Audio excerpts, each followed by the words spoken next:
warahmatullahi wabarakatuh. Selamat pagi anak-anak. Bagaimana kabarnya hari ini?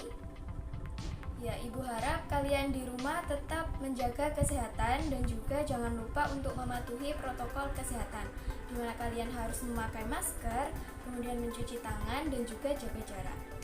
Senang sekali bisa bertemu dengan kalian lagi bersama saya di sini dalam mata pelajaran IPA, di mana kalian harus tetap semangat meskipun kegiatan belajar ini melalui metode daring.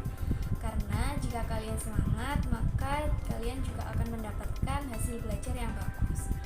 Nah, sebelum kita memulai pembelajaran kali ini, alangkah baiknya kita berdoa terlebih dahulu agar ilmu-ilmu yang kita dapatkan nanti dapat bermanfaat bagi kita semua. Berdoa menurut keyakinan masing-masing, berdoa dimulai.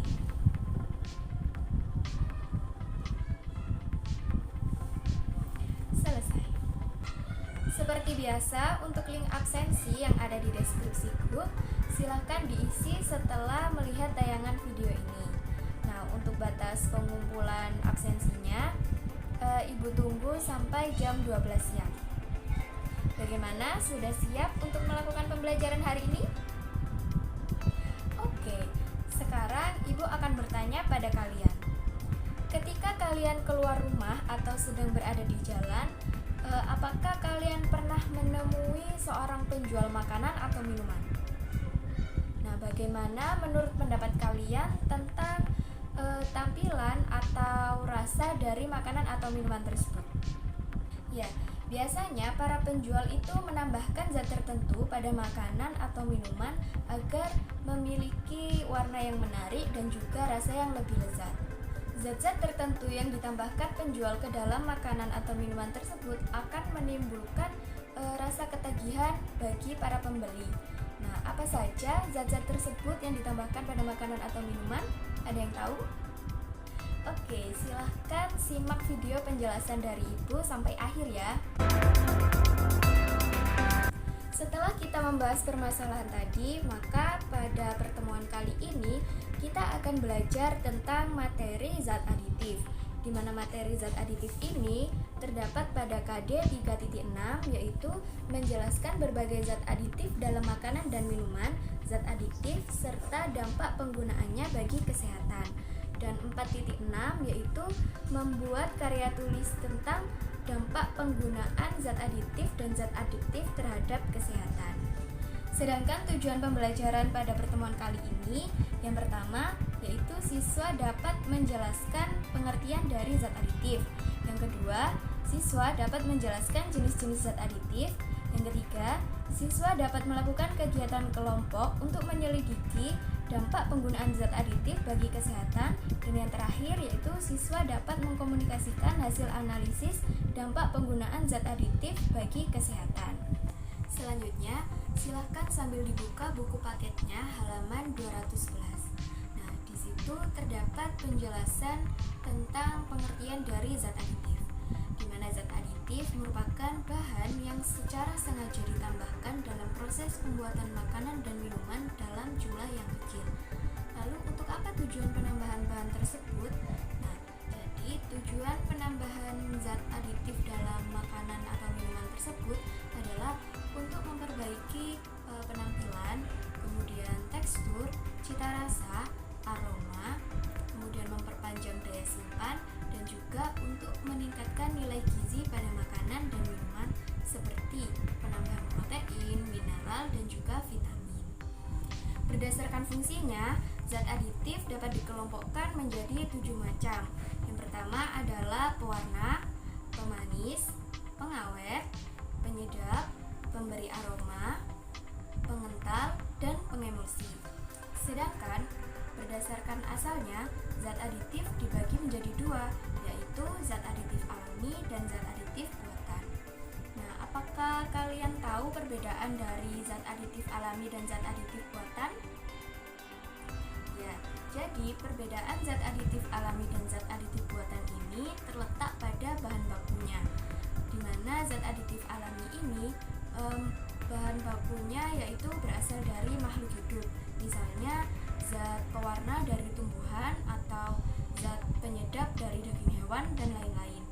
Sedangkan untuk zat aditif buatan itu bahan bakunya berasal dari bahan-bahan kimia, di mana dalam proses pembuatannya itu melalui reaksi-reaksi kimia. Seperti zat pewarna itu dinamakan dengan tartrazin, kemudian ada juga pemanis buatan itu dinamakan dengan sakarin dan lain-lain. Kemudian untuk zat aditif alami ini tidak menimbulkan efek samping yang berbahaya bagi kesehatan tubuh manusia.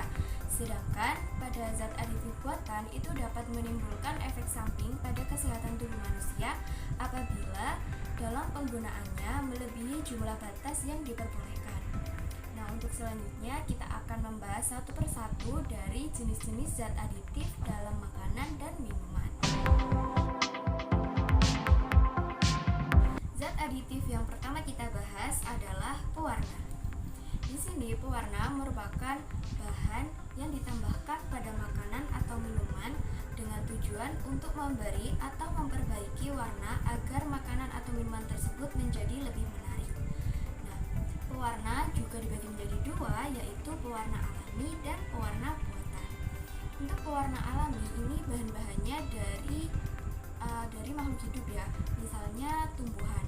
Nah, contoh dari pewarna alami ini adalah warna kuning yang dihasilkan dari kunyit, kemudian warna hijau yang dihasilkan dari daun suji atau daun pandan, lalu ada warna merah yang dihasilkan dari buah stroberi atau buah naga.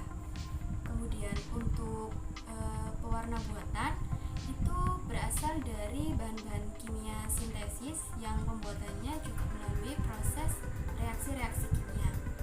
Contoh dari pewarna buatan adalah warna biru yang dihasilkan dari brilliant blue FCF, kemudian ada warna kuning yang dihasilkan dari tartrazin dan lain-lain.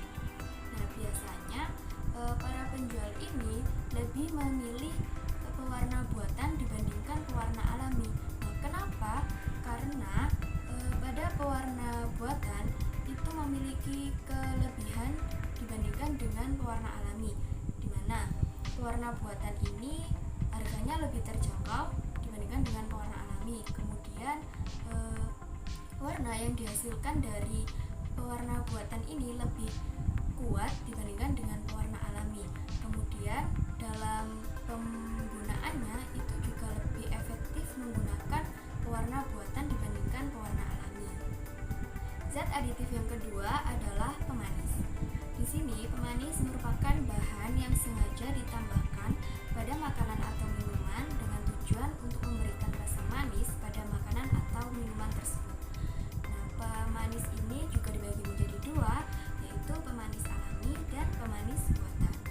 Untuk pemanis alami contohnya ada gula pasir, gula aren, kemudian gula lontar, dan lain-lain. Sedangkan untuk pemanis buatan ini contohnya adalah sakarin, aspartam, kemudian ada siklamat.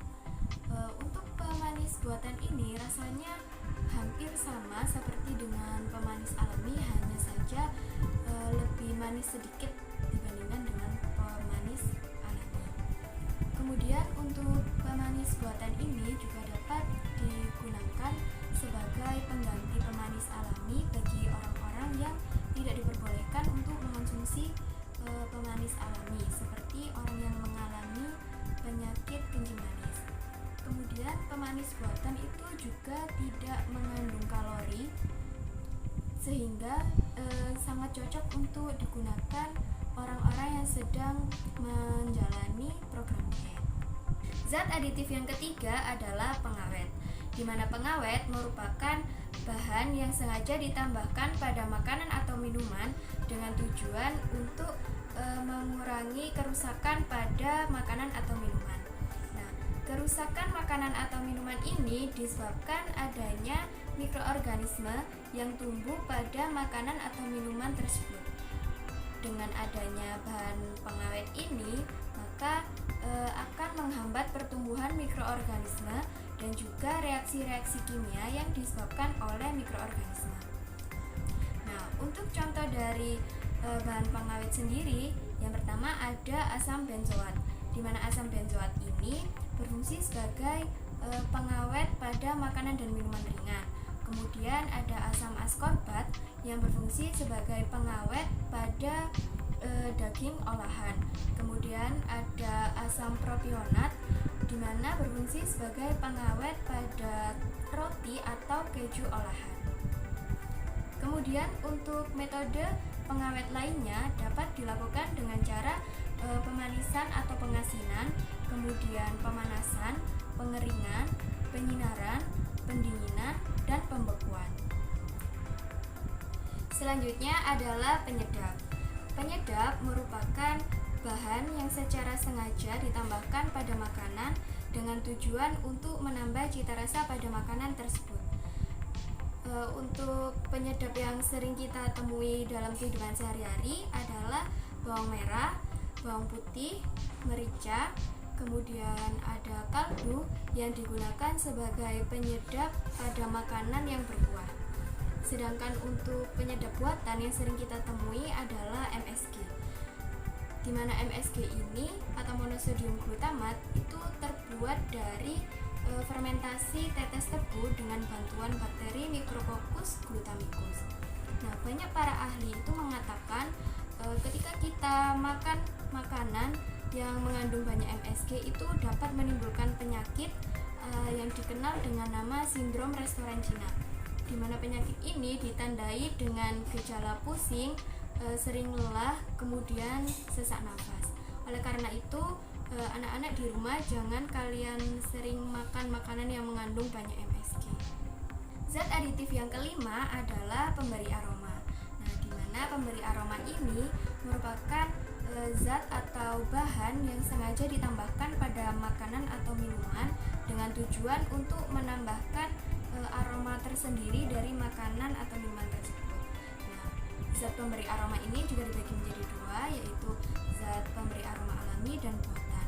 Nah, contoh dari zat pemberi aroma alami itu dapat kita temui pada ekstrak buah anggur, kemudian ada minyak atsiri dan juga vanili. Sedangkan untuk zat pemberi aroma buatan itu dapat kita lihat dari amil kaproat yang dapat memberikan aroma seperti apel, kemudian amil asetat yang dapat memberikan aroma seperti pisang ambon, dan juga vanilin yang dapat memberikan aroma seperti vanili. Selanjutnya adalah pengental, di mana pengental merupakan bahan yang ditambahkan pada makanan yang berfungsi untuk menstabilkan atau mengentalkan makanan yang dicampurkan dengan air sehingga membentuk kekentalan tertentu.